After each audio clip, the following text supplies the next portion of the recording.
हरे कृष्णा।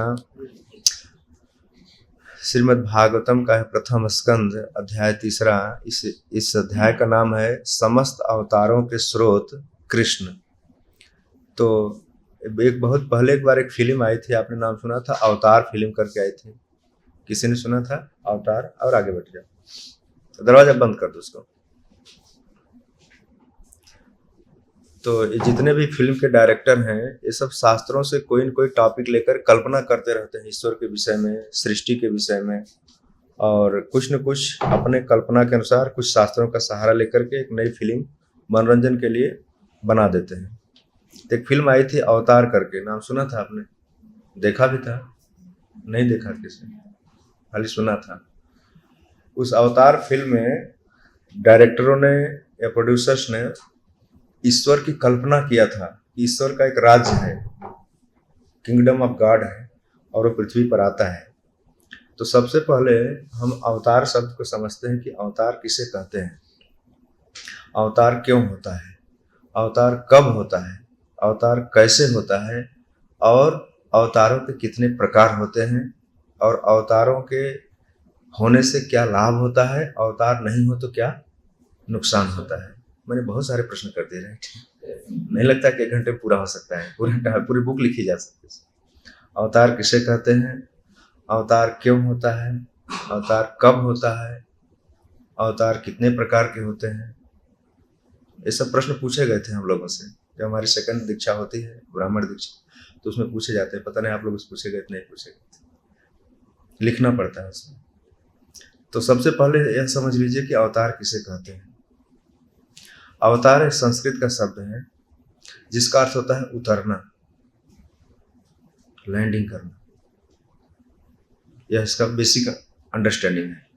तो जब तक किसी शब्द के मूल अर्थ से, मूल भाव से कोई व्यक्ति परिचित नहीं होता है, तब तक वहां से आगे बढ़ने का कोई अर्थ नहीं। आगे बढ़ेगा भी तो कंफ्यूजन बढ़ेगा, कुछ समझेगा कुछ नहीं समझेगा, कुछ पकड़ेगा कुछ छोड़ेगा, कुछ ग्रहण करेगा कुछ नहीं ग्रहण करेगा। तो उसके दिमाग में कोई भी बात, कोई भी सिद्धांत ठीक से स्थापित नहीं हो पाएगी। और जब ठीक से स्थापित नहीं हो पाएगी तो इसका परिणाम क्या है कि थोड़े दिनों बाद उड़ जाएगी दिमाग से। और कोई भी बात, कोई भी सिद्धांत जीव के हृदय में प्रारंभ से ही, शुरुआत से ही ठीक से स्थापित हो जाती है तो वह जीवन तक काम देती है। और भागवतम का पहला स्कंद है, इसमें अगर ये सब चीजें, अवतार की बातें हैं, अवतार के सिद्धांत हैं, अवतार से जुड़ी हुई बातें हैं, अगर हमें ठीक से समझ में आ गई तो ध्यान रखिए, इसका लाभ तो जो है तो हम कह नहीं सकते, तो भगवान ही बता रहे इसका लाभ क्या है। इनका लाभ क्या है कि खाली इनको समझने मात्र से ही जीव को क्या होगा, जन्म मृत्यु जरा व्याधि से, ये कोई छोटा लाभ है क्या? खाली इसको समझ जाए बस तत्व से। गीता में भगवान क्या कहते हैं? जन्म कर्म च वे दिव्यमेवं यो वेत्ति तत्वतः त्यक्त्वा देहं पुनर्जन्म नैति मामेन। तत्वतः का मतलब है तत्व से ठीक से जान जाए, खाली बस जानने मात्र से ही भगवान कहते हैं मैं उसको इतना बड़ा लाभ दे सकता हूँ। तो जानने में क्या हर्ज है, नुकसान क्या है? ठीक से समझ लिया जाए इसको, काम हो जाएगा, राइट? तो अवतार जो है यह उतरने के संबंध में है। अब प्रश्न उठता है कि उतरता कौन है? जो कोई ऊपर होता है वही उतरता है ना। जैसे आप छत से सीढ़ी से उतरते हो कि कूदते हो, कूदना अलग है, उतरना अलग है, राइट? जैसे फ्लाइट लैंड करती है तो कहते हैं ना हवाई जहाज उतर रहा है रनवे पे, और हवाई जहाज सीधा आके लैंड क्रैश नहीं करता रनवे पे, सीधा हिट नहीं करता, हिट करेगा तो हम मर जाएंगे, राइट? तो लैंडिंग में, अवतार में अंतर है, और कूदने में, जंप करने में, सुसाइड करने में, उसमें अंतर है। या किसी को वहां से उठा के फेंक दिया जाए नीचे, तो उसमें अंतर है कि नहीं है? तो अवतार शब्द अपने आप में बहुत गहन अर्थ लिए हुए है, बहुत गहराई है इसमें। कई बार मैंने माताओं के मुंह से सुना है कि मेरे बच्चे का अवतार हुआ है। सुना है आपने?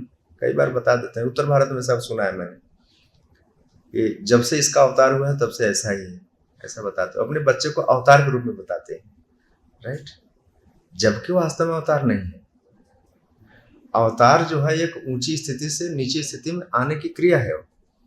यह एक अवतरित होने का काम, जैसे गंगा का अवतरण हुआ है।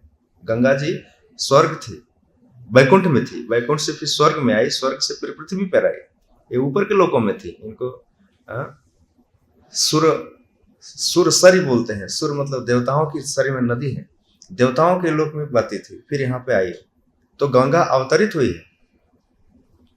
तो अवतरण का जो सिद्धांत है यह हमेशा ऊपर से नीचे ही होता है। ऊपर का मतलब आध्यात्मिक जगत से भौतिक जगत में, या स्वर्ग लोक से पृथ्वी लोक में आती है, यह अवतरण का सिद्धांत है। अब प्रश्न उठता है कि अवतार क्यों होता है? किसी भी चीज के नीचे उतरने, किसी भी व्यक्ति का अवतार होने के पीछे जो मूल कारण है, जो मूल भावना है, वह है कि उसके पीछे बहुत बड़ा लोक कल्याण छिपा होता है। राइट। बिना किसी लोक कल्याण के, बिना किसी सार्वजनिक हित के अवतार नहीं होता है। अवतार इतना सस्ता नहीं है और हमेशा नहीं होता, यह भी बात है। अवतार अपने एक शेड्यूल टाइम से ही होता है, जब उसका समय बताया गया तभी होता है। ऐसा नहीं कि कभी भी अवतार हो जाता है। आजकल देखा ना, अवतारों के विषय में बड़ी गड़बड़ी चल रही है दुनिया भर के। ये कभी भी कोई भी अवतार आ जाता है। मार्केट में अवतारों की भरमार है। राइट। किसी को भी अवतार बना देना, किसी को भी अवतार बता देना, किसी के भी अवतार लीला को लिख देना, सब इसका मूल कारण है कि वास्तविक चीज लोगों को ठीक से पता नहीं है। एक चीज है, दूसरी चीज इसका ठीक से बताया भी नहीं जाता। तो जब ठीक से बताया नहीं जाएगा तो इसकी संभावना है कि वो गलत चीज को ही अवतार समझेगा। राइट। जैसे आजकल तमाम ऐसे माता पिता हैं जो बता देते हैं कि मेरा बेटा तो कान्हा जैसा है, मेरी बेटी तो राधा जैसी है। अरे कान्हा कहाँ है, राधा कहाँ, वो पूरा अलग तत्व है वो। ऐसा बहुत सस्ती सोच है अवतारों के विषय में, इस तरह से कहा जा सकता है। बहुत अंडरस्टैंडिंग बहुत ऊंची नहीं है। तो अवतार का मतलब है कि सीधा ऊंची स्थिति से नीची स्थिति में उतरना। और जब भी अवतार होता है, ध्यान रखिए, वह प्री प्लान के अनुसार होता है। अचानक कोई अवतार नहीं होता है। जैसे कोई फ्लाइट लैंड करते हैं तो उसका प्लान होता है। अचानक ऐसा नहीं कि आप एयरपोर्ट बैठे अचानक कोई आ गई, अचानक कुछ नहीं आता। कहीं न कहीं से वो शेड्यूल होती है। तो अवतार जो होते हैं शेड्यूल के अनुसार होते हैं और अपने आप में उनका एक विशेष महत्व होता है। लोक कल्याण के इच्छा से ही होते हैं। साथ साथ भगवान के जब अवतार की बात होती है, भगवान अवतार कितने प्रकार के होते हैं भी आपको बता दें। अवतार 6 प्रकार के होते हैं। आप में से 6, हाँ, पुरुष अवतार, गुणावतार, लीला अवतार, युगावतार, शक्त्यावेश अवतार और मनवंतर अवतार, 6 अवतार होते हैं। 6 प्रकार के अवतारों का बहुत विस्तार में वर्णन है पूर्व भागवतम। अब भगवान कृष्ण ने यहाँ जिस अध्याय में सूत गोस्वामी कथा सुना रहे हैं शौनक आदि ऋषियों को नैमिषारण्य में, अवतारों की बात चली है, तो इस अध्याय का नाम ही दिया है प्रभुपाद जी ने कि समस्त अवतारों के जो स्रोत हैं वो कृष्ण है। जनरली समझा जाता है कि विष्णु से सारे अवतार निकलते हैं, परंतु ऐसा नहीं है। हम लोग भी जब इस्कॉन में आए तो हमें पता चला कि 3 प्रकार के विष्णु होते हैं। वैसे विष्णु शब्द का अर्थ जानते हैं क्या होता है? विष्णु का अर्थ होता है यह विशति सह विष्णु, जो प्रवेश करता है वह विष्णु है। विष्णु प्रवेश करने के संबंध में अर्थ प्रयोग किया गया है। तो संस्कृत में जितने भी शब्दों का प्रयोग किया गया है उसके पीछे उसका एक मूल अर्थ है। बिना अर्थ के वो शब्द प्रयोग में आएगा ही नहीं। तो विष्णु प्रवेश करते हैं हमेशा, उनका प्रवेश करके पालन करना उनका काम ही है, इसलिए वो विष्णु है। तो भगवान श्री कृष्ण सभी अवतारों के स्रोत हैं, मतलब वहीं से सारे अवतार प्रकट होते हैं। लेकिन अब कहाँ भगवान कृष्ण हैं, फिर कैसे सारे अवतार प्रकट होते हैं और हम लोग क्या स्थिति है, इन अवतारों के आने जाने का क्या प्रयोजन है, हम कैसे इस संसार में बार बार सृजन और प्रलय कैसे होता है, इस सृजन और प्रलय के बीच में हम कहाँ अटक जाते हैं, कहाँ मुक्त हो जाते हैं, ये पहले श्लोक में आपने पढ़ा होगा या सुना होगा। आज हम दोनों श्लोक पर थोड़ी थोड़ी चर्चा करेंगे, जिससे हमें समझ में आ जाए कि इनको पढ़ने से, इनको जानने से, और ये जो भक्ति वेदांत तात्पर्य लिखा है प्रभुपाद जी ने, अंत में सुना आपने कि यही वेदों का निर्णय है। हम में से कोई वेद नहीं पढ़ा है और न पढ़ने की क्षमता है और न कोई पढ़ाने वाला है। अब नहीं पढ़ सकते, बहुत विशाल है। लेकिन प्रभुपाद जी की कृपा देखिए, एक लाइन उन्होंने लिख दी है, क्या, यही वेदों का निर्णय है। राइट। ये वेदों का निर्णय हमको बता दिया कि सारे वेद पढ़ लोगे तो लास्ट में ही आएगा। तो प्रभुपाद जी ने सिर्फ एक श्लोक में या 2 श्लोकों में इतनी बड़ी चीज हमें दे दिया है, यह भी किसी चमत्कार से कम नहीं है। अक्सर लोग चमत्कार के पीछे पड़े रहते हैं, चमत्कार को नमस्कार है। तो प्रभुपाद जी ने यह भागवतम लेकर के अमेरिका गए। उन्होंने कहा कि 2 प्रकार के विग्रह होते हैं, एक चल विग्रह और एक, इसका आवाज थोड़ा सा कुछ बार बार कर रहा है, कुछ डिस्टर्बेंस हो रहा है। आप में से कोई जानता है? कुछ नहीं जानता है? ठीक है, चलेगा। वॉल्यूम कहाँ से कम होता है पता है? कम करने का तो सुनाई नहीं देगा शायद, या तो देखिए इसका, इसको हरे कृष्णा कृष्णा कृष्णा हरे हरे, हरे राम राम राम। ठीक, हाँ, उस सीटी नहीं बजनी चाहिए बस।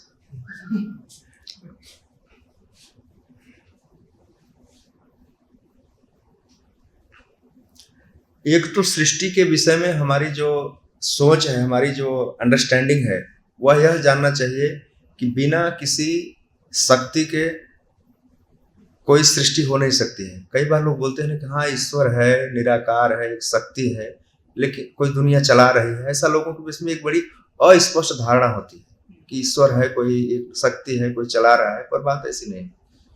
वह शक्ति है, शक्ति का स्रोत है, उसका नाम है। और इस संसार में जहाँ पर हम रहते हैं, इसका बार बार प्रकट होना, फिर स्थित रहना, फिर इसका प्रलय होना, और उसी बीच में हम सबका आना जाना, ये सब सारी चीजें क्लियर हो जाएंगी, लेकिन थोड़ा ध्यान से हमें इसको समझना पड़ेगा टेक्निकली। तो सबसे पहले श्लोक में सूत गोस्वामी कह रहे हैं कि जगृहे पौरुषम रूपम भगवान महद आदिभि संभूतम,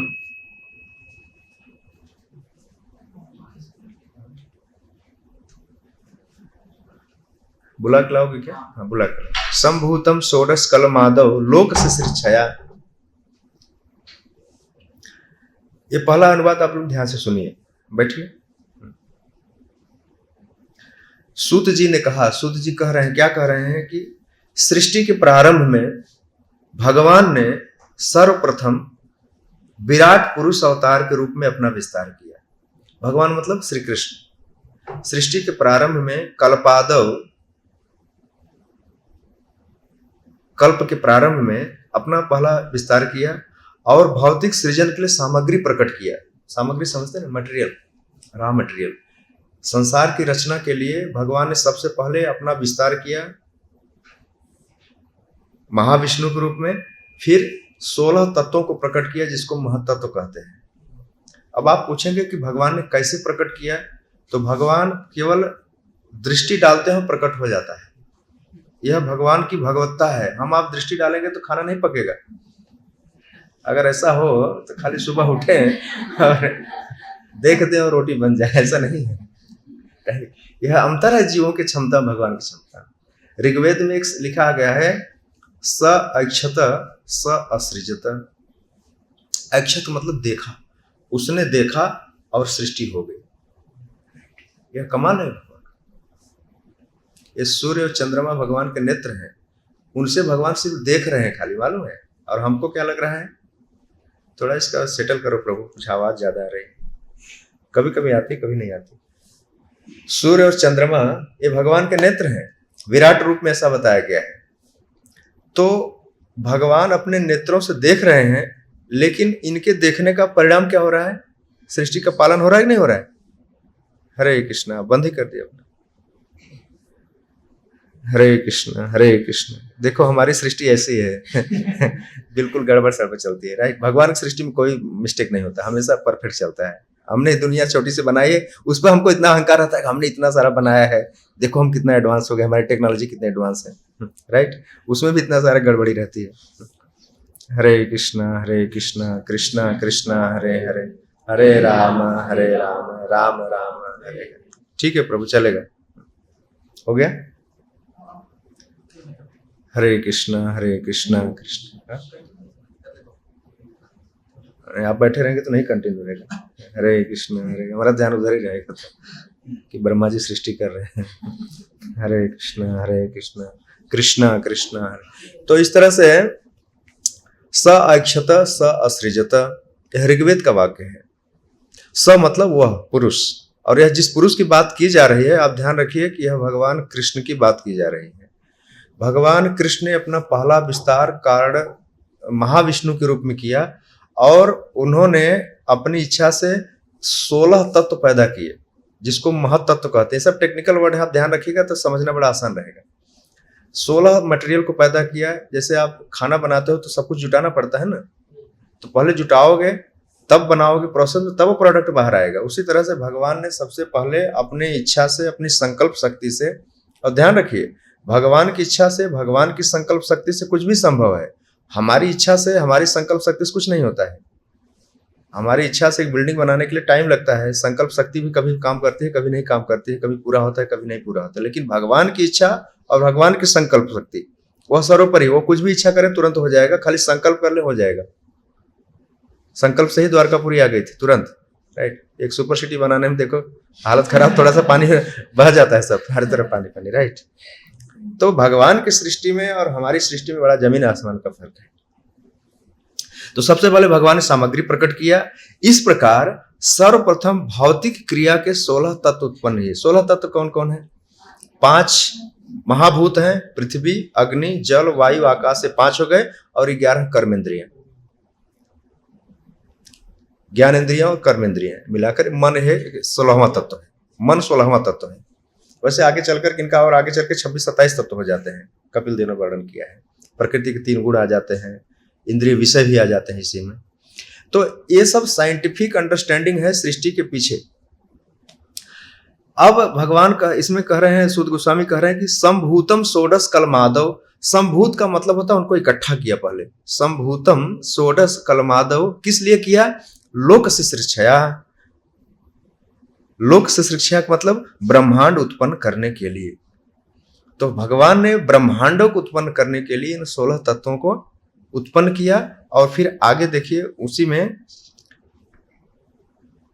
16 तत्वों को उत्पन्न करके सबसे पहले भगवान, इस तात्पर्य को हम पढ़ लेते हैं। भगवद गीता का मत है कि भगवान कृष्ण अपने पूर्णांशों के विस्तार से इन भौतिक ब्रह्मांडों का पालन करते हैं। भगवान के पूर्णांश, पूर्ण का मतलब पूरा पूरा, अंश का मतलब सेपरेट पार्ट। भगवान का ही एक बात और है कि भगवान अपने शरीर से जितना भी विस्तार करते हैं, जितना भी अंश निकलता है, इसका मतलब नहीं भगवान कम हो जाते हैं। 1 - 1 भी 1 ही होता है। यह भगवान के विषय में विशेषता है उनकी। जैसे आप जमीन से जितना गड्ढा करोगे उतना खाली हो जाएगा, उतना एरिया खाली हो जाएगा। लेकिन भगवान की सृष्टि में ऐसा नहीं है, वो उतना निकालने के बाद भी उतना ही रहता है। ओम पूर्णमदः पूर्णमादाय पूर्णमेवावशिष्यते पूर्णात् पूर्णमेव पूर्णम उच्यते। पूर्ण से पूर्ण निकलता है तो वह भी पूर्ण ही होता है। इसलिए भगवान का विस्तार क्या कहा गया है? पूर्णांश कहा गया है। तो भगवान कृष्ण अपने पूर्णांशों के विस्तार से इन भौतिक ब्रह्मांडों का पालन करते हैं। अतः यह पुरुष रूप उसी सिद्धांत की पुष्टि है। आदि भगवान, ध्यान रखिए कि भगवान में आदि भगवान जो है उनका नाम है वासुदेव। आदि भगवान वासुदेव या कृष्ण भगवान जो राजा वसुदेव या राजा नंद के पुत्र के रूप में विख्यात हैं, समस्त ऐश्वर्यों, शक्तियों, सौंदर्य, ज्ञान तथा वैराग्य से परिपूर्ण है। जब भी भगवान आदि भगवान की चर्चा आए तो समझिए कि भगवान इन 6 ऐश्वर्यों से परिपूर्ण है। उनके ऐश्वर्यों का एक अंश निराकार ब्रह्म के रूप में प्रकट होता है, तो एक अंश परमात्मा रूप में। उन्हीं भगवान श्री कृष्ण का यह पुरुष रूप भगवान का मूल परमात्मा स्वरूप है। भौतिक सृष्टि में 3 पुरुष होते हैं। यह रूप तीनों का खाली आप नाम याद रखिए, अभी प्राइमरी के हैं आपने, इसलिए पहला नाम है कारणोदक साई विष्णु, दूसरा है गर्भोदक साई, तीसरा है क्षीरोदक साई विष्णु। कारणोदक महाविष्णु सेम ही है। हाँ, कारणोदक साई विष्णु सेम है। गर्भोदक साई था, क्षीरोदक साई विष्णु दूसरे तीसरे हैं। इनका नाम से ही प्रकट है। तीनों विष्णु के नाम से थोड़ा इनकी व्याख्या कर देते हैं, तब आपको ज्यादा समझ में आ जाएगा। कारणोदक, उदक मतलब समुद्र होता है, पानी। उदक मतलब पानी या जल। कारणोदक, कारण समुद्र में सोने वाला, राइट। कारण समुद्र में, अब बोले कि उसको कारण क्यों कहते हैं? क्योंकि वहीं से सारा काम आगे बढ़ता है। भगवान के शरीर से ही भगवान ने अपने शरीर से जल प्रकट किया। जैसे आपके शरीर से पसीने निकलते हैं ना बूंदे से, तो हमारे शरीर से थोड़ा सा 10-5 ग्राम पसीने निकल सकते हैं, लेकिन भगवान के शरीर से पूरा समुद्र ही निकलता है। तो आध्यात्मिक जगत के आधे भाग में वह उनके शरीर से निकला हुआ जल है, और उसी आधे भाग में कारणोदक साई विष्णु लेटे हुए हैं, इसलिए उनको कारण उदक साई विष्णु कहते हैं। वह पहला विष्णु है, राइट। भगवान का वैकुंठ लोक अलग ही है अभी, लेकिन वहां से भगवान आधे अपने आध्यात्मिक जगत के आधे हिस्से में जो उनका पहला विस्तार है, जिसको कारणोदक साई विष्णु कहते हैं, वह विष्णु उसी अपने ही जल में, अपने शरीर से उत्पन्न जल में, आप बोले कि जल में भगवान कैसे सोए रहते हैं, इतना बड़ा जल है उसमें लेटे रहते हैं, या जस्ट हमारे मन को एक कल्पना के द्वारा आप सोच सकते हो, ऐसा बता जा रहा है। तो उस आधे समुद्र में भगवान विष्णु जो लेटते हैं उनका नाम है कारणोदक साई विष्णु, उन्हीं का नाम है महाविष्णु भी कहते हैं। कारण जल कहते हैं उसको, कारणार्णव कहते हैं। अर्णव मतलब जल होता है, कारणार्णव। फिर आगे लिखा गया है, इन कारणोदक साई विष्णु के रोमकूपों से असंख्य ब्रह्मांडों की उत्पन्न होती है। उसमें पहले भगवान लेटते हैं अपने ही शरीर से उत्पन्न आधे जल में, और उनके शरीर के जितने भी रोमकूप हैं उसमें से, रोम के कूपों से असंख्य ब्रह्मांडों की उत्पत्ति होती है। जस्ट एक एक शरीर से असंख्य ब्रह्मांड खाली निकल रहे हैं, इतने सारे। और प्रत्येक ब्रह्मांड में भगवान गर्भोदक विष्णु के रूप में प्रवेश करते हैं। गर्भ का मतलब समझते हैं जहां जीव उत्पन्न होता है, ऐसा स्थान जहां जीव के उत्पन्न होने का स्थान क्या कहते हैं, गर्भ कहते हैं। उदक मतलब जल, और वास्तव में आज भी जहां पर गर्भ होता है उसके आसपास जल होता है, राइट। तो उसको गर्भ उदक कहते हैं। तो इन ब्रह्मांडों की उत्पत्ति गर्भोदक साई विष्णु के रूप में भगवान महाविष्णु या कारण वाला विष्णु, कारणोदक साई विष्णु, इन ब्रह्मांडों में जब प्रवेश करते हैं तो उनको गर्भोदक साई विष्णु कहते हैं। भगवत गीता में यह भी उल्लेख है कि भौतिक जगत निश्चित अवधि के लिए उत्पन्न किया जाता है। तो जितने भी ब्रह्मांड हैं इनका जो निर्माण है वह एक पर्टिकुलर टाइम के लिए है, कि इतने समय तक रहेगा, फिर इतने समय बाद विनष्ट हो जाएगा, और फिर विनष्ट कर दिया जाता है। यह सृजन तथा संहार बद्ध जीवों या नित्य बद्ध जीवों के कारण भगवान की इच्छा से किया जाता है। अब आप पूछ सकते हैं कि भगवान इस सृष्टि के सृजन और बार बार उसका संहार क्यों करते हैं। इसमें लिखा जा रहा है कि बद्ध जीवों के इच्छा के अनुसार होता है, बद्ध जीवों के कारण भगवान की इच्छा से किया जाता है। कारण हम हैं, इच्छा भगवान की है। अब समझिए सर, सृष्टि का निर्माण, सृष्टि का पालन और सृष्टि का प्रलय, ये तीनों में दो बातें हैं। कारण हम हैं उसके, और इच्छा भगवान की है, इसलिए ऐसा हो रहा है, चल रहा है। ऐसा क्यों हो रहा है, क्यों चल रहा है, कब तक चलता रहेगा, उसको सुनिए आप। नित्य बद्ध जीवों में वैयक्तिक भाव या अहंकार होता है। हम और आप जितने भी बद्ध जीव हैं, बद्ध मतलब कंडीशन है, और कई जन्मों से, कई युगों से हम कंडीशन है, मतलब भगवान से विमुख है एक प्रकार से। तो उसमें यह लिख रहे हैं श्रील प्रभुपाद जी कि नित्य बद्ध जीवों में वैयक्तिक भाव या अहंकार होता है। अहंकार का मतलब होता है कि हम भी कुछ हैं, यह बात समझिए। हमारे अंदर यह फीलिंग है कि भगवान है तो है, ठीक है, इतनी बड़ी महानता है, लेकिन हम भी कुछ, यह भाव ही अहंकार कहलाता है। अहम का भाव जो है, मैं भी कुछ हूं, यह विद्रोह का भाव है। यह बहुत समझने वाली बात है। हर जीव के अंदर, एक चींटी के अंदर, एक कीड़े के अंदर भी, एक मेढक के अंदर भी, एक गाय, कुत्ता, बिल्ली, पशु के अंदर भी, और मनुष्यों में थोड़ा पढ़े लिखे उनके अंदर भी, नहीं पढ़े लिखे उनके अंदर भी, सबके अंदर एक भाव है, अहंकार का होता है। यह अहंकार का भाव उनसे क्या करवाता है, जो उन्हें इंद्रिय भोग का आदेश देता है। अहंकार का भाव ही हमें इंद्रियों को भोगने का आदेश देता है। वास्तव में जीव जो है उसका असली स्वरूप कुछ और है, लेकिन जो व्यक्ति, जो उसका इंडिविजुअलिटी का भाव है कि मैं हूं, आई एम, यह भाव जो होता है उसे इंद्रिय भोग का आदेश देता है, क्योंकि स्वाभाविक रूप से उन्हें ये भोग नहीं मिल सकते हैं। भगवान ही एकमात्र भोक्ता है और शेष सब भोग्य हैं। ये सब टेक्निकल पॉइंट्स है। भगवान ही एकमात्र भोक्ता है और हम सब क्या है, भोग्य हैं। जीव पराधीन भोक्ता है, स्वतंत्र भोक्ता नहीं है, पराधीन भोक्ता है। भगवान, ध्यान रखिए, जीवों के अंदर क्या अहंकार है पता है, उसको लगता है कि मैं भोग सकता हूं या मैं भोगता हूं, लेकिन उसकी भूल कहां है, जो भोग के विषय हैं, जो भोग की सामग्री है, उसने पैदा नहीं किया है। जैसे भोजन करने की बात है, खाने की बात है, हमें लग सकता है, हमारे अंदर अहंकार है कि मैं खाना मेरा अधिकार है, लेकिन बात ऐसी नहीं है। तुम्हारा अधिकार नहीं है, भगवान ने भोजन तुमको दिया है, इसलिए तुम खा सकते हो भगवान के आदेश और प्रसाद के रूप में। लेकिन जीव का अहंकार क्या है? नहीं, मैं पैदा करूंगा, मैंने बीज बोया है, मैंने खेती बाड़ी किया है, मैंने फल लगाया है, अपनी मेहनत से मैंने कमाया है, तो उसके अंदर यह अहंकार भाव आ जाता है, तब वो अपने आप को भोक्ता समझने लगता है। राइट? तो जब अपने आप को भोक्ता समझने लगता है और भोगने के पीछे जो भगवान के द्वारा दी गई सहायता है, जो भगवान के द्वारा हेल्प है, वो सब भूल जाता है और अपने आप को ही सब कुछ मानने लगता है। यही उसके जन्म मृत्यु का कारण है। मूल पॉइंट यहां पर आ रहा है, आप समझ रहे? और वास्तव में सच्चाई यही है। अगर भगवान खाली कह दें मेरी पृथ्वी खाली करो, तो बोले नहीं प्रभु थोड़ा टाइम दीजिए, नोटिस दीजिए, कोई दूसरा जुगाड़ कर लेंगे, आसमान में चले नहीं, आसमान भी मेरा ही है, कहां जाओगे? राइट? वास्तव में अब इन अवतारों के पीछे बताने का सिद्धांत यह है कि जो कुछ भी जीवों को दिया गया है, जीव की स्थिति बहुत तुच्छ है और वह पराधीन है, भगवान के अधीन है। लेकिन सृष्टि, आप देखिए पूरा नास्तिक सिद्धांत, पूरी दुनिया इसी सिद्धांत पर चल रही है कि उनको लगता है कि न तो कोई ईश्वर है और न कोई बनाने वाला है, बस हम ही आए और हम बस भोक्ता हैं और कुछ है नहीं इसके आगे पीछे, जबकि सारे गलत है पूरे।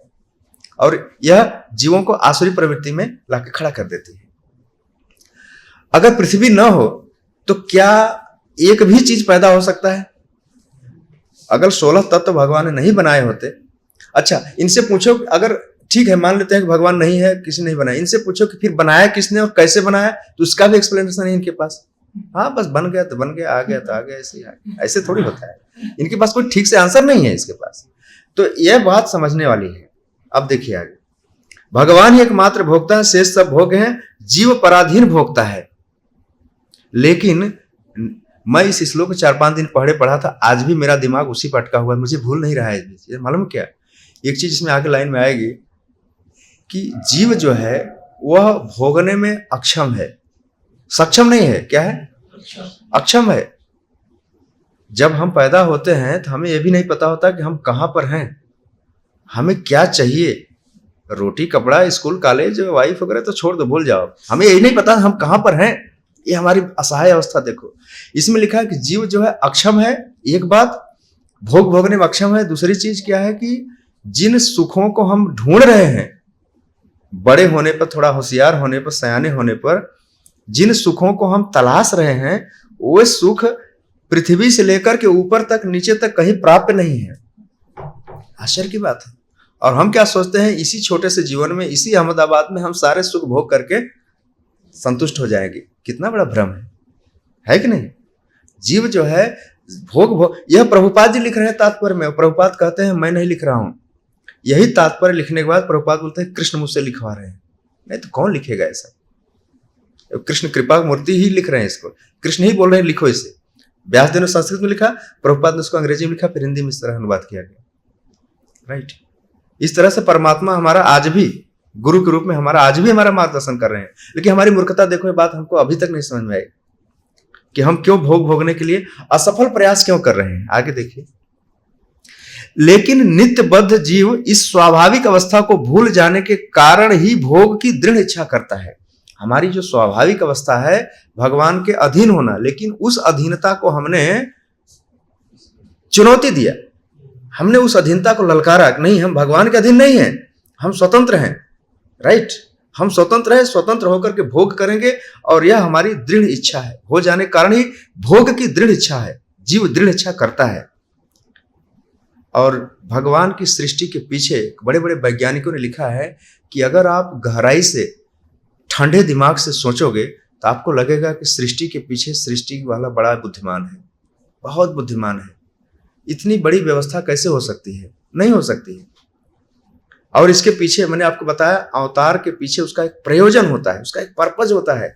उस प्रयोजन को, पर्पज को आप समझ लोगे तो आपका जीवन सफल हो जाएगा। ये जन्माष्टमी आ रही है ना, उसके पीछे भी पर्पज है। भगवान कहते हैं कि मेरे आने का कारण क्या है? जीव को अपने धाम में बुलाने के लिए एक निमंत्रण देने आते हैं, आओ कम बैक टू मी।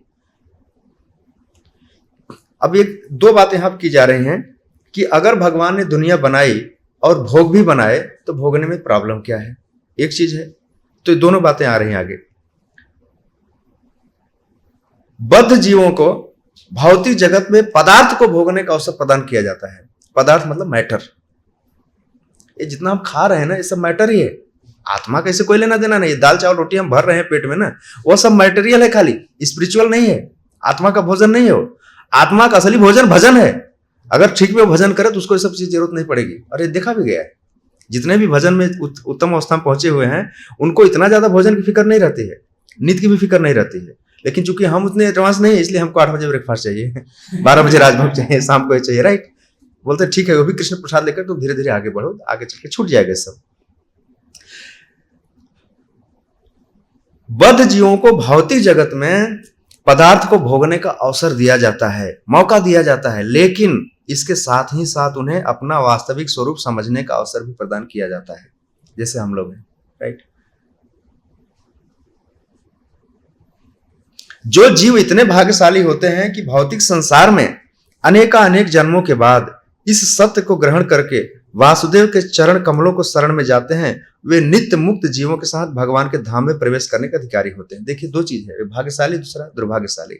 जो जीव भाग्यशाली होते हैं, ठीक है, भगवान ने सृष्टि बनाई है, तुम्हारे मन में इच्छा है भोग करने की, बहुत दृढ़ इच्छा है, बहुत डिटरमाइंड हो, ठीक है, भोग करो, लेकिन साथ साथ अपने स्वरूप को भी जानो।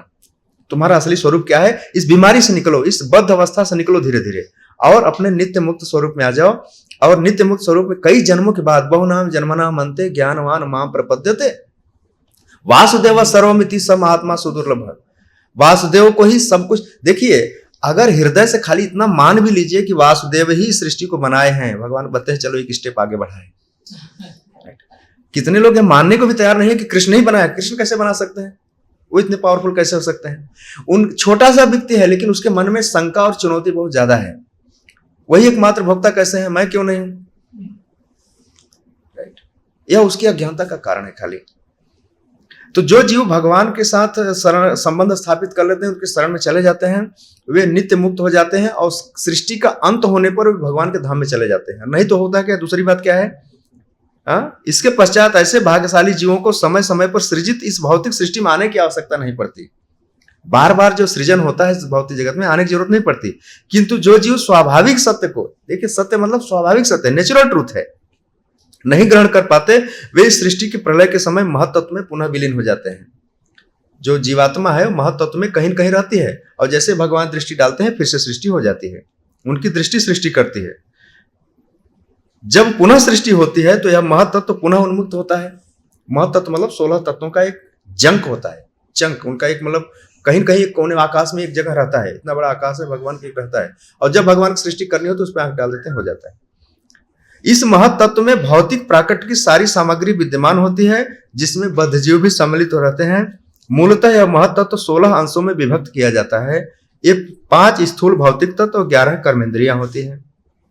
यह स्वच्छ आकाश में बादल के समान होता है। आध्यात्मिक आकाश में ब्रह्म का तेज चतुर्दिक फैला रहता है, और समग्र मंडल दिव्य प्रकाश से जाज्वल्यमान रहता है।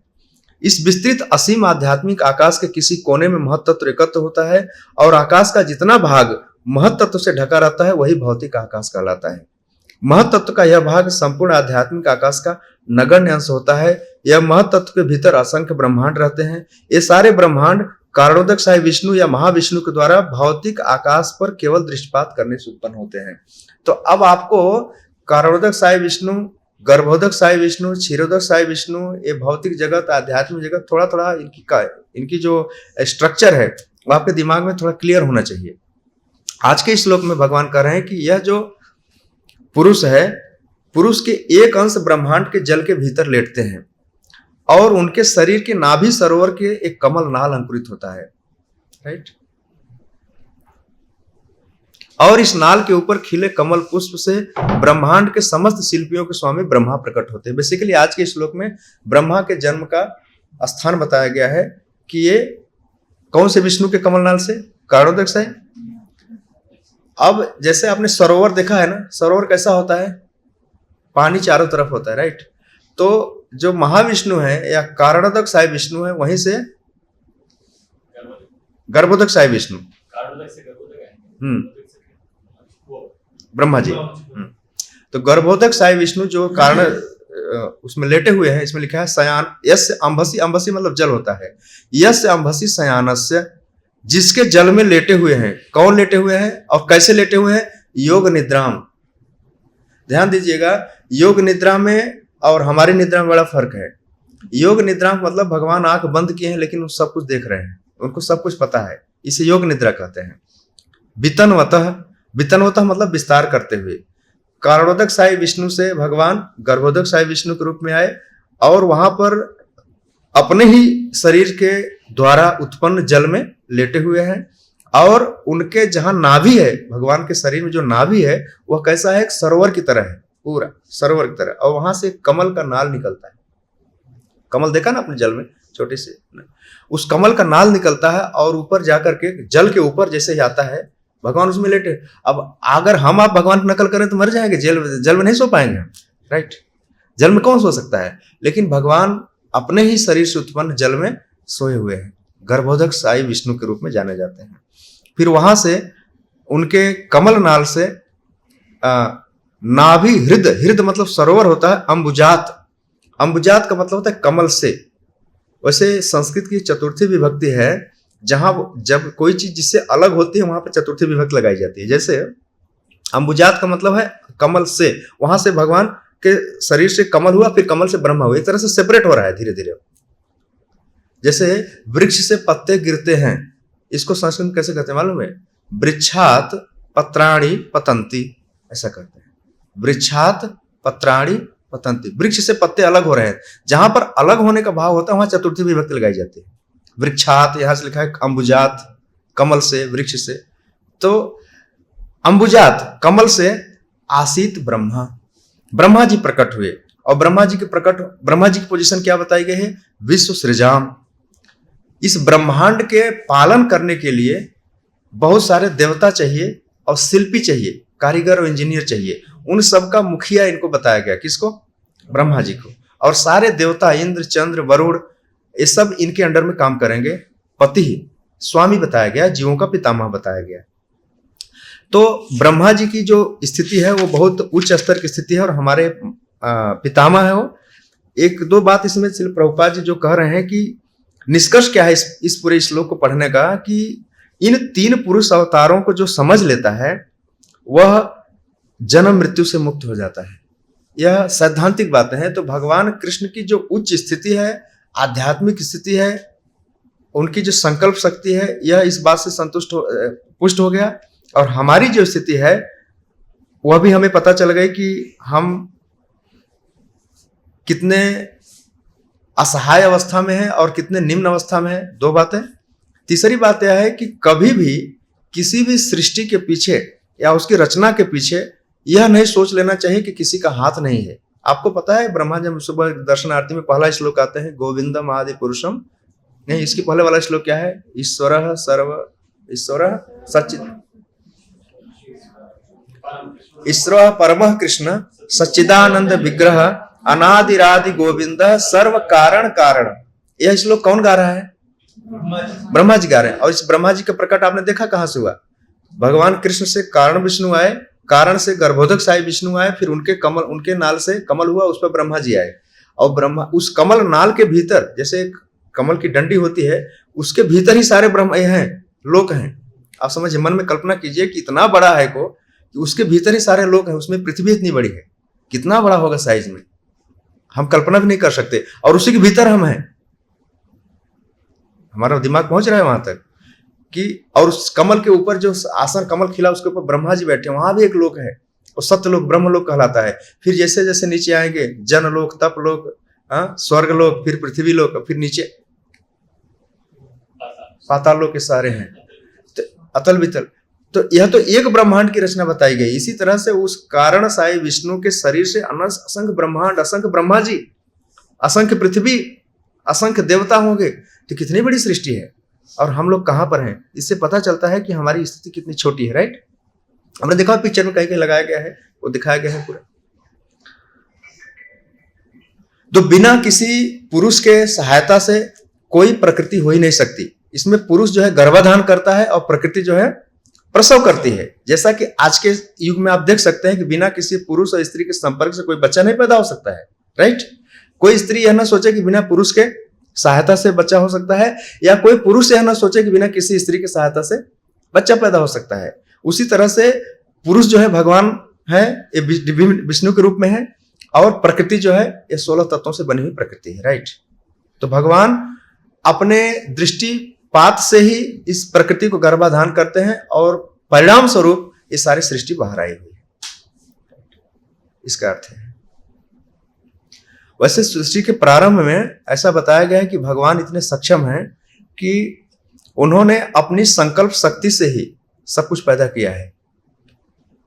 जैसे ब्रह्मा जी का जन्म हुआ, जिस गर्भोदक साई विष्णु भगवान लेटे हुए हैं, लक्ष्मी जी पाद संवाहन कर रही हैं वहां पे, लेकिन लक्ष्मी जी का सहयोग उन्होंने नहीं लिया है। उन्होंने अपने संकल्प शक्ति से ब्रह्मा को पैदा किया है। और फिर ब्रह्मा ने भी अपने मन से ही, जैसा बाप वैसा बेटा, ब्रह्मा ने भी मन से ही क्या किया, सारे ऋषियों को मानस पुत्र पैदा करना शुरू कर दिया।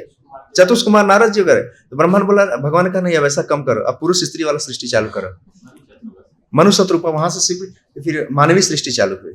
नहीं तो सब अपने मन से ही कर रहे थे, हाथ से सब ऋषियों को पैदा कर देते थे, अपने मन से कुछ पैदा कर देते, जैसे जहां संकल्प करे।